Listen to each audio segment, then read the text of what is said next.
Ladies and gentlemen, children of all ages, we welcome you to the second annual 2021 Central States Circus Soiree Afternoon Circus Band Concert, featuring Charles Conrad and the Windjammers Unlimited.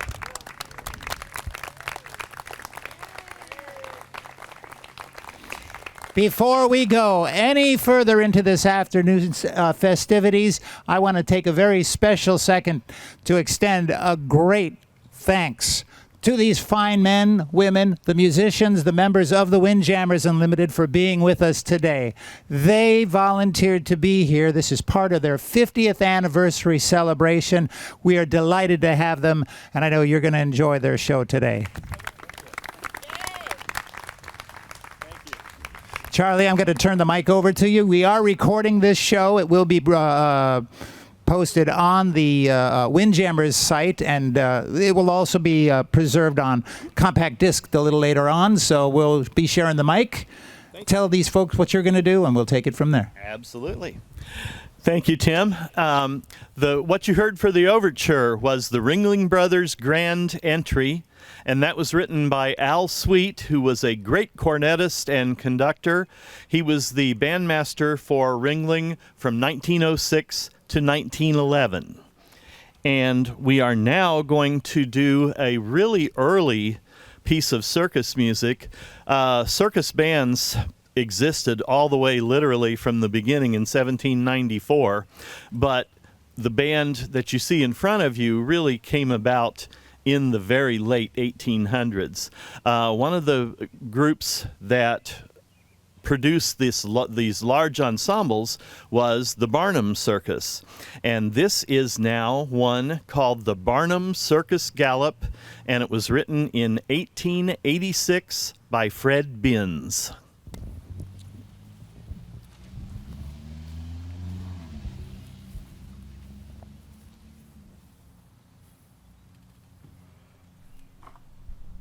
Remember all second endings and no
We're not sure exactly when music started being written for individual circus acts, but some of the earliest ones, the earliest piece of circus sheet music was in 1847 with E.K. Eaton, and that was for the acrobats of the L.B. Lent circus.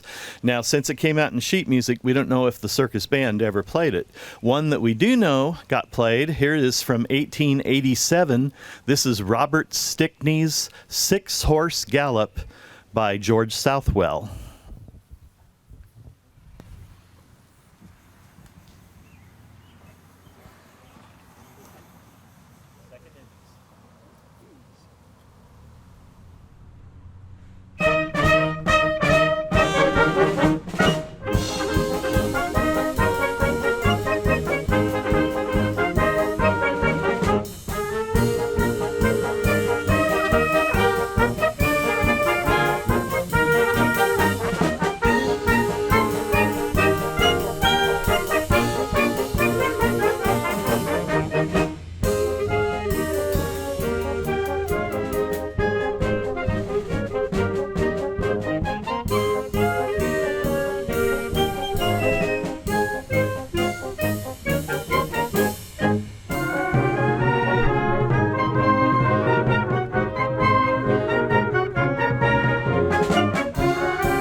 Thank you so much.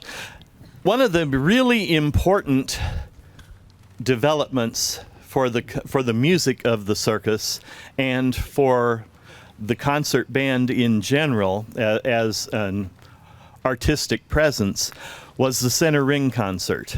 And this is something that took place starting in the 1890s. And what would happen in the program, they would list sometimes into the 40s or even 50s of pieces. And they would all be numbered and identified. They would be selections from operas, overtures, classical pieces, early Broadway, modern tunes of the day, just about anything, and some circus music. So they would have a pretty girl on horseback holding up the numbers for the audience so they could check on their program and see what piece was being played. In 1895, the Ringling Brothers had one of their most successful promotions when they hired the Alessandro Liberati concert band, a famous touring band on the order of John Philip Sousa and some others, to assist William Weldon and the circus band with the center ring concerts. And it was a gigantic success and really paved the way. Now, one thing to remember, this is significant to the audience as well. In the 1890s, only the biggest East Coast cities had orchestras. I live in Indianapolis. The Indianapolis Symphony was not established until 1930. We didn't have radio yet. Recording was in its infancy. Only the extremely wealthy could afford it. So for the most part, for people in the Midwest and the West to hear classical music, or Broadway, George M. Cohan, things like this, it was through the traveling concert bands and not through orchestras as we would think today. So the circus band playing the center ring concert took on even more importance.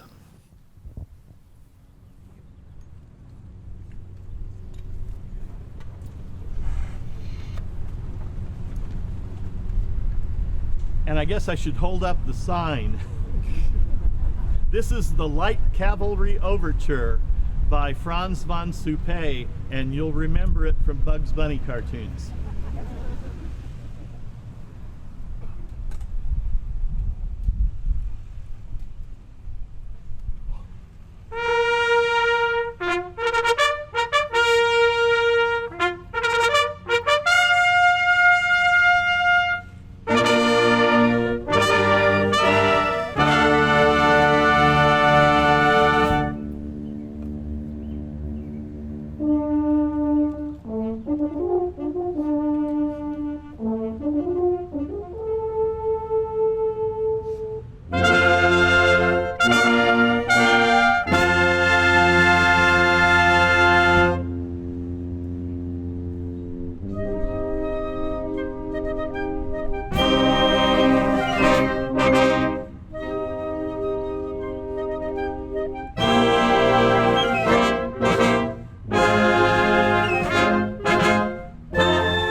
Ladies and gentlemen, how about a hand for the Windjammers Unlimited?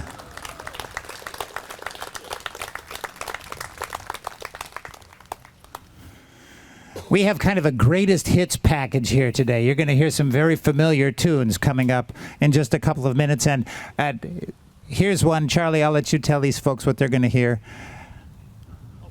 There you go. When asked who his thoughts on who the greatest march composer was for circuses, Merle Evans always said Russell Alexander. Alexander was born in Missouri and grew up in the Pittsburgh area, and he really became famous first before he joined Barnum and Bailey for the 1897 to 1902 European tour, which we'll talk about more, with Belford's Carnival, and his first couple of marches were written for them. This one is Burr's Triumphal. O.V. Burr was the bandmaster of the Belford Carnival, and unfortunately we don't know much more about what he did before or after that. So here is Burr's Triumphal by Russell Alexander.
A lot of the music you're hearing this afternoon has been used for centuries in the circus. And that last tune I'm familiar with from many, many, many years ago when I was just a kid, and we used to go visit some of the shows, the Clyde Beatty Cole Brothers Circus. On the bandstand at the time, a guy by the name of Charlie Schlaubaum led the band. And circus bands differ a great deal from concert bands. You're hearing these pieces played pretty much as they were written, second endings, things like that. But when a circus band had to score a show, often what they would do is they would take bits and pieces of each tune. And the last portion, the last several bars of that particular tune was always used. Charlie would use this for the blow-off of the elephant walking long mount on the Beatty show. And he would usually... Circus bands have a tendency of ripping, tearing through things, you know. And ask this guy in the front row, because he was in the Beatty band for many, many years. But when they'd use a tune like Burr's Triumphal March, that last hook would be slowed down for the impact of these elephants just lumbering back through the back door. And it was a great dramatic crescendo, both visually and musically. So as you listen to some of these pieces today, think to the circus bands you used to hear when you'd go see the Beatty show, the Ringling show, and you'll be able to pick out pieces of those pieces that you would have heard. Okay? Thank you. In the late 1890s, a new and all particularly American type of music started, and that was ragtime. Starting in New Orleans in 1897 is usually the year that most musicologists give for the beginning of it. It became used quite a bit for circus music, and generally it featured the trombone section. And so we started calling these trombone smears. And here's probably the most famous one of all. This is Henry Fillmore's Lassus trombone.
Those tunes were generally used for clown walkarounds. And clown walkarounds on the show, that's exactly what they were. When they were tearing down the net from the flying act or tearing down the cage from the cat act, setting rings 1 and 3 for whatever, and they had all these riggings coming down, going up, whatever. Out would come the clowns, and they'd work the hippodrome track, and they'd do little stop gags. So you'd get half a clown alley coming in from the front entrance of the big top going this way, and the other half a clown alley from the back door of the big top going just the opposite way. So there was movement all around all 3 rings on the hippodrome track as the circus performance would go. And the bands would just keep playing these tunes over and over and over again until the ringmaster could see that all the guy lines were in place, so that the cage was down, that everything was ready, and that the acts going into rings 1, 2, and or 3 were set to go. And then there'd be a of the whistle, and the band would just pick up with the next tune, and then usually the ringmaster would announce right over that. From 1897 until 1902 was one of the great adventures for a circus, when the Barnum and Bailey Circus left New York and went first to England and then to Europe. Reading the newspaper accounts, it was really interesting. They sent the animals very early, and you had all sorts of comparisons to Noah's Ark in the New York newspaper about taking the animals over. Well, the bandmaster at that time was Carl Clare, and there were some famous musicians involved with that. One of them was Russell Alexander. He was the euphonium soloist and the arranger for the band. Another was W.P. Walter P. English, nicknamed Woody, who was a rotund tuba player, and it was said that he enjoyed booze, women, food, and music. Not necessarily in that order, but he was also a terrific composer. And so they took the band to Europe, and this is one of the marches that Russell Alexander wrote anticipating the journey. This is called Across the Atlantic.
Windjammers.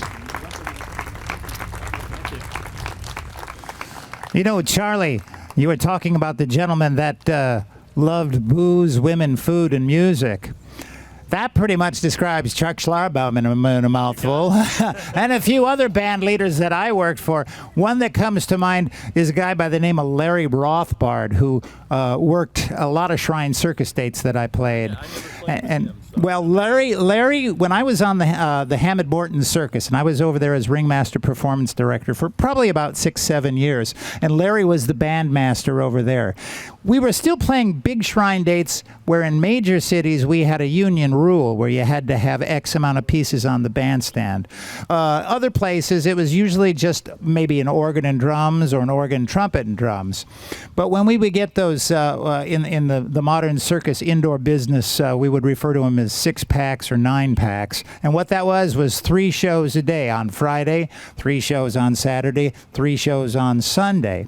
So you either did a 6-pack or a 9-pack. And Larry Rothbard was, he had his own version of what a 6-pack or a 9-pack meant. And usually by the time Saturday night's final show came around, he was feeling no pain. Mm-hmm. He definitely enjoyed booze, women, music, and food. Take it away.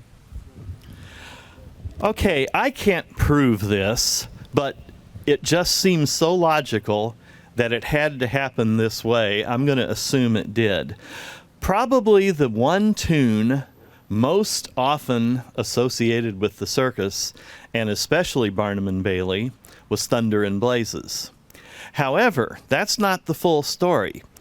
It was written in 1897 by a Czech bandmaster for the German army named Julius Fučík. And his original title was in Czech, and it translated to the German Einzug der Gladiatoren, which is Entry of the Gladiators. And at the time, and still today, the American Army marching tempo is 120 beats per minute. The British is about 112.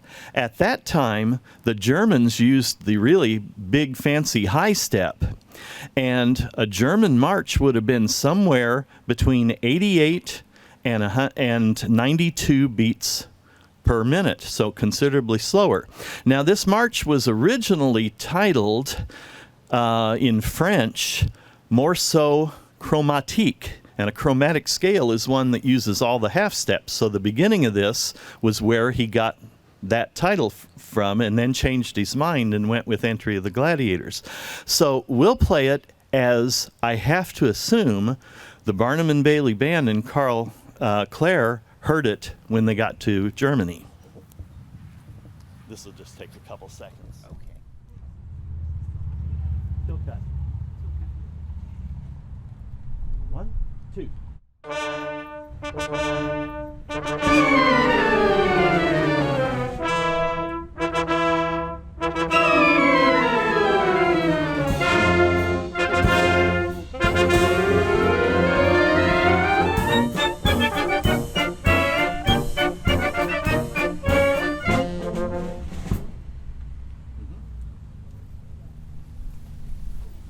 So now the rest of the story. Somehow they picked up on this march and thought this would be a great circus march, but not at that tempo. And they got back in 1902. By 1904, this had been published in America under the title Thunder and Blazes, and it's what you expect to hear now. Let's see, are we doing second innings on this one? We played it through yesterday. Straight through. As written. 1, 2.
you.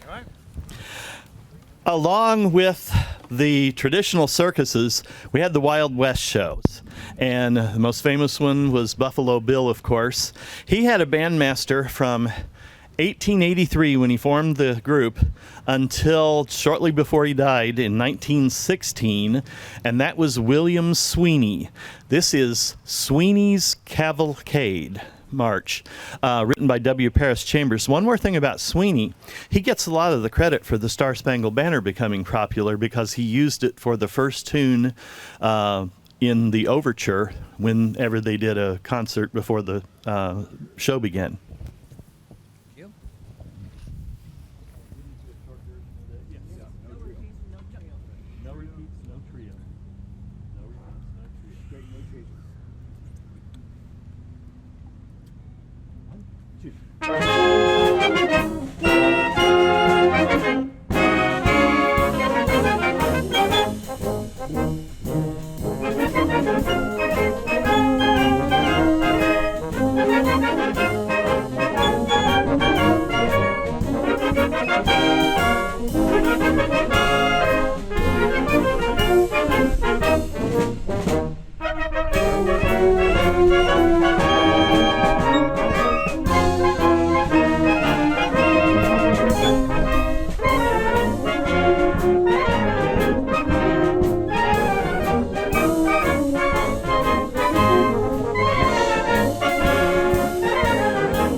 And we certainly don't want to forget that other show from Baraboo. The Gilmour brothers were cousins of the Ringling brothers, and in the late 1890s, they decided to go out on the road with a show of their own, and it lasted until 1916. And this is Gilmour Brothers Triumphal. Am I right on that? Yes, Triumphal by Fred K. Huffer, who was one of the euphonium players on that show.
Ladies and gentlemen, boys and girls, children of all ages, here's what we're going to do right now. I want you to imagine that you're seated under a beautiful circus big top.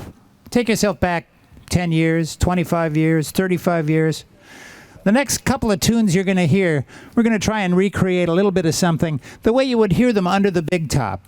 Picture an astonishing performance in midair on the flying trapeze. And I'm going to explain the tune that they're going to play in just a few minutes after they've finished it.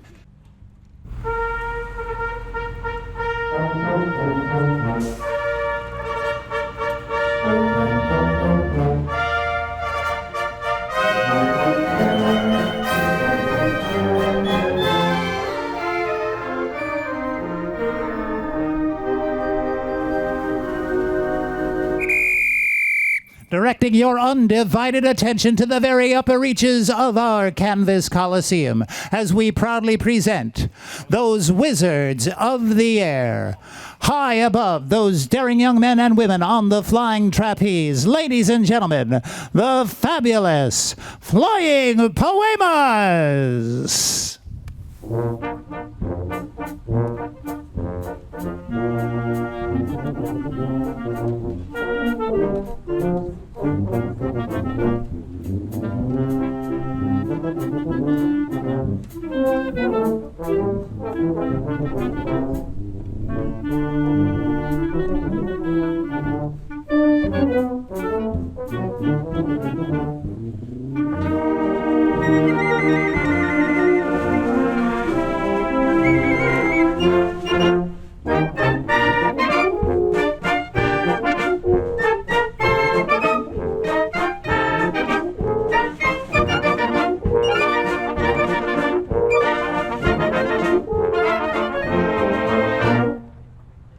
The waltz that they played is called the Crimson Petal Waltz, and that was actually the music that Lillian Lietzel, who was undoubtedly the greatest star the Ringling Brothers and Barnum and Bailey Circus ever had. She was the queen of the Jazz Age circus, and she was the first in the circus business in America to be able to pull her weight and command her own dressing room on the lot. She was a star. Now, those of you that know the story of Lillian Lietzel know that she met a tragic death 3 days after a fall in Copenhagen, Denmark. She was performing at the music hall, and a shackle on her rigging broke when she was in the position of pushing herself on her Roman rings. There's a lot of misinformation. A lot of people think she was a trapeze performer. She was not a trapeze performer. She performed on the aerial Roman rings.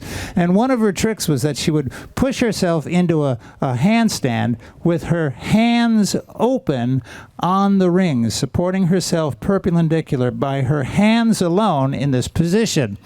At that very moment in Copenhagen, a shackle on the rigging snapped, and she fell about 20 feet to the stage and hit her head. Walked off, got up, walked off. Her assistant, who was Frank McCloskey at the time, escorted her off the stage.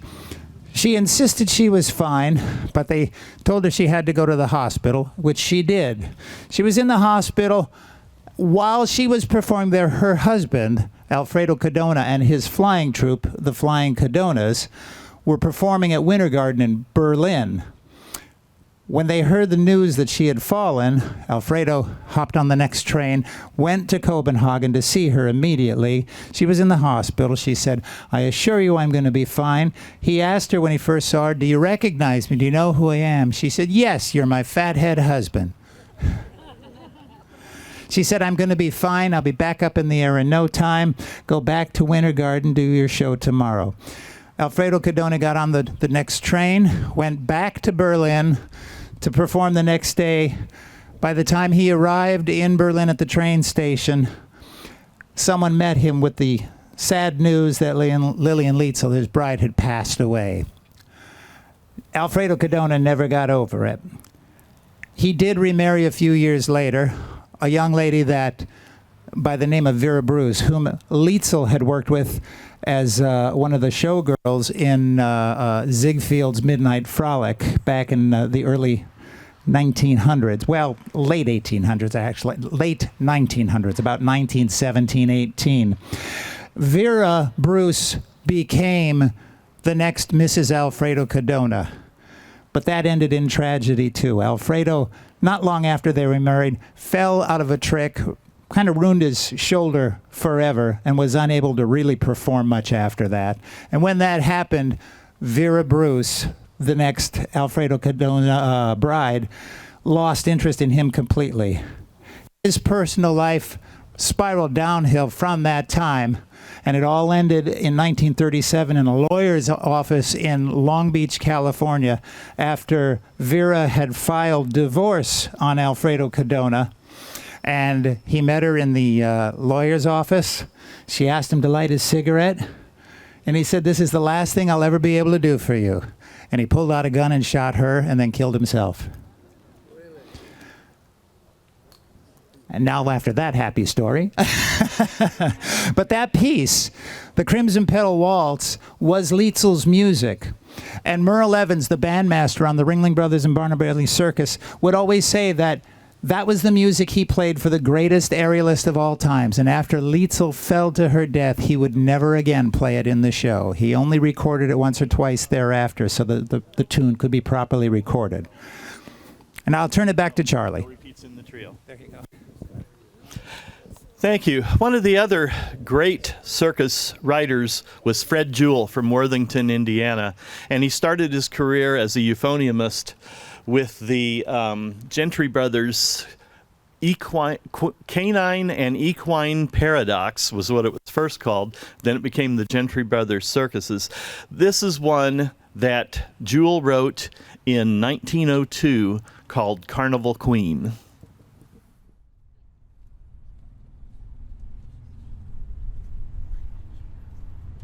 No tempo changes, second endings. 1, 2.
About a decade younger than Jewell was another one of the great march writers, Carl King, who was also, as Jewell was, a circus bandmaster.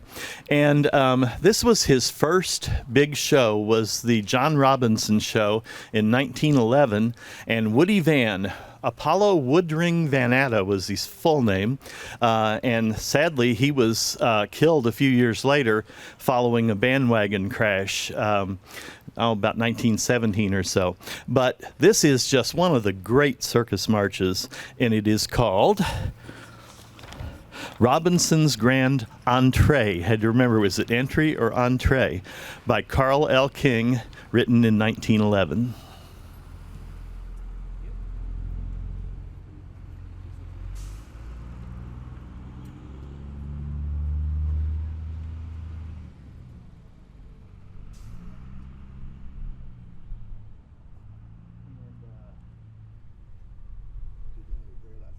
Only the last repeat.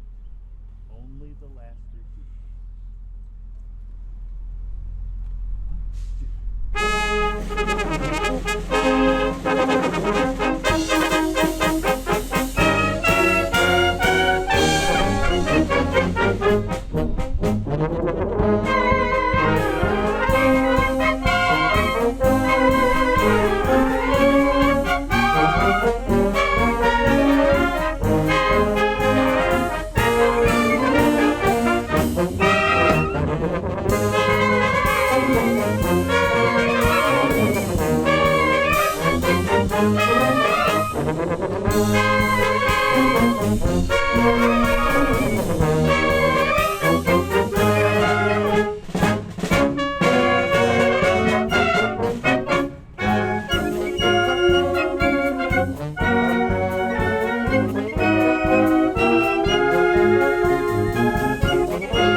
I guess it's just a coincidence, but with the euphoniums, please hold your horns up so people know exactly what we're talking about.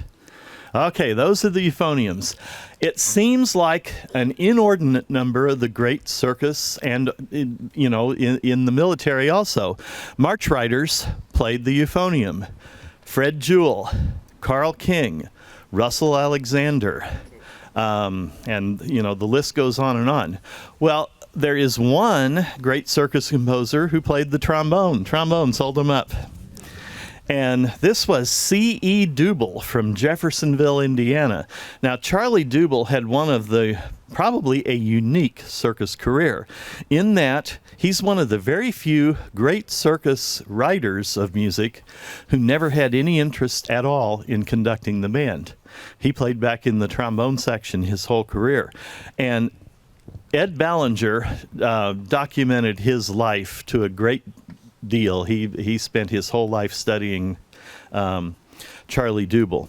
And I've got the notebooks from his career. In 1911, he was in 9 different traveling shows. And it wasn't because he got fired or anything like that or because he was drunk. It was as soon as one closed, he jumped on to the next one the very next day. And so had an extraordinary career. We're going to change it up from the march to one of the Oriental acts. And this is Charles Double's Sounds from the Harem.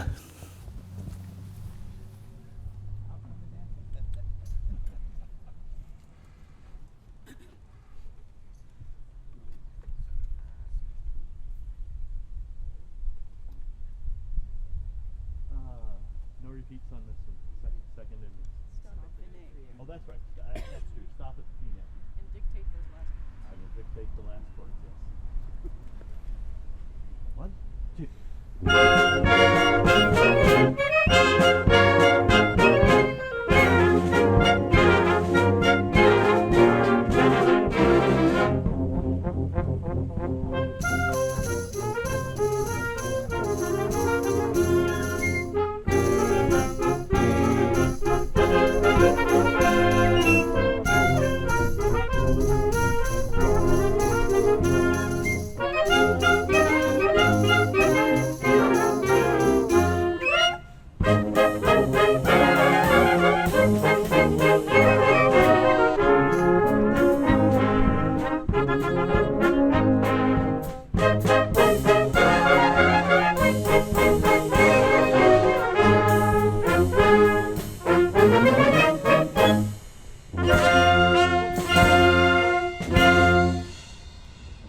Okay, this will be our last two. Okay. And this is an unknown one, but it has to do with Baraboo, and then we'll do Barnum and Bayless at the end. So if Okay. there's anything else you want to say before this one. Cameraman asked that you do an encore of the first tune because he didn't get the recording Oh, started. okay. Absolutely. So- All right. Now, this is one. I just discovered this tune by accident. I was looking at lists of music from one of the places that collects old concert band things. And I saw a Fred Huffer march called The Trooper. Well, we all know what a trooper means. That's somebody who travels, whether it's in vaudeville or the circus or the theater or all these traveling ensembles. And it was dedicated to a man named Frank, I'm forgetting his name, Frank Seavey. And I thought, that's an odd enough name. I bet I can do a newspaper search and find out who Frank Seavey was. Well, it turns out he was the bandmaster for Gilmour Brothers from 1899 to 1902. So this might be the first time in 100 years that this particular piece has been played. But here is the Trooper March by Fred Huffer.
Ladies and gentlemen, how about a great big round of applause for the Windjammers Unlimited? The Windjammers Unlimited.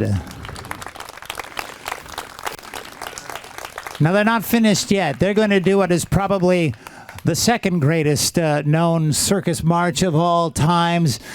Picture, this is the circus's version of I Can't Get No Satisfaction. This has been played everywhere under the big top in every arena. It is one of the most famous of all circus marches by Carl L. King. Ladies and gentlemen, the one and only Barnum and Bailey's favorite.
Once again, ladies and gentlemen, the Windjammers Unlimited.